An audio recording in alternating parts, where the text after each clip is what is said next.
நீங்கள் வந்து பொதுவாக இந்த மாதிரி ஒரு 4-5 கலைகளை கற்று வச்சுக்கிட்டு நீங்கள் ஜோதிடராக நீங்கள் டிக்ளேர் பண்ணீங்கன்னா தான் உங்களுக்கு பெரிய ஆளாக வர முடியும். எல்லாரும் என்ன பண்ணுறாங்க, இப்போ இன்னைக்கு இருக்கிற காலத்தில் 1 மாதம் 2 மாதம் 3 மாதம் டிப்ளமோ கோர்ஸ் மாதிரி 3 மந்த்ஸில் நான் எனக்கு ஜோதிடம் படிச்சுட்டேன் அப்படின்னு போர்டை போட்டு உட்காந்துறாரு. இப்போ அவர்கிட்ட போய் கேட்டுட்டு ஜனங்கள் வந்து கொந்தளிக்கிறது நம்மளை மாதிரி 40 வருஷம் 20 வருஷம் 25 வருஷம் ஃபீல்டில் இருக்கிற ஆள்கிட்ட வந்து அந்த ஜோதிடரை திட்டுற மாதிரி நம்மளையும் சேர்த்து திட்டுவாங்க. அது அந்த மாதிரி இருந்து தலையெழுத்து நம்ம வாங்கிட்டு தான் ஆகணும். அவங்களோட வருத்தத்தை அவங்க சொல்கிறாங்க. இது வந்து பொதுவாக சொல்கிறேன், இன்றைய இளைஞர்களுக்கு சொல்கிறேன். இந்த கலைகள் வந்து மகத்தானவை, முன்னோர்கள் பயன்படுத்தி இருக்காங்க. எல்லாமே இப்போ ஒன்றும் இல்லை, இந்த பள்ளி சத்தத்துக்கு பலன்னு இருக்கு.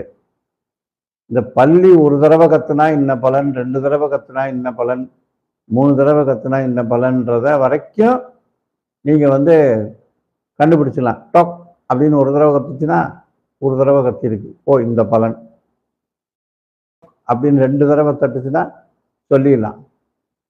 அதுவே அது ஒரு பீட் கட்டும், ஒரு மியூசிக் மாதிரி டொக் டொக் டொக் டொக் டொக் டொக் டொக் டொக் அப்படின்னு அதை எண்ண முடியாது. விறுவிறுன்னு கூட சேர்ந்து எண்ணணும், டொக்கு டொக்கு எத்தனை டொக்கு வருதுன்னு. அப்படி எண்ணும்போது அது நல்லதா கெட்டதா, அது எந்த திசையிலிருந்து கத்துச்சு, அதெல்லாம் வச்சுத்தான் பலனை சொல்ல முடியும். இந்த மாதிரி வாஸ்துக்கும் அந்த மாதிரி இருக்கு. இப்போ வாஸ்து குறை இருக்குன்னா அந்த வாஸ்து குறைக்கு நிவர்த்தியும் இருக்கு.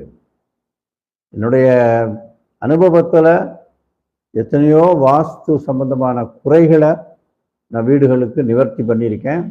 அவங்கெல்லாம் இன்னைக்கு ரொம்ப அருமையாக இருக்காங்க. அவங்க மீண்டும் மீண்டும் யாருக்காவது ஒரு வீடு கட்டினாலோ ஏதோ பண்ணால் அந்த வாஸ்து பற்றி சொல்கிறது என்கிட்ட சொல்லுவாங்க. ஸோ அந்த மாதிரி நிறையா விஷயங்கள் அனுபவங்களில் நிறைய நடந்திருக்கு. அதனால தான் அந்த அனுபவஸ்தர்கள் பார்த்த ஒன்று டக்குன்னு சொல்லிவிடுவாங்க, இப்படி இருக்குமே, இந்த மாதிரி நடந்திருக்குமே, எனவே எச்சரிக்கையாக இருங்க, இப்படித்தான் போகும், இது இன்ன காலகட்டத்தில் தான் உங்களுக்கு சரியாகும் அப்படின்றத அந்த ஜோதிடர்கள் நுட்பமாக எடுத்து சொல்லுவாங்க.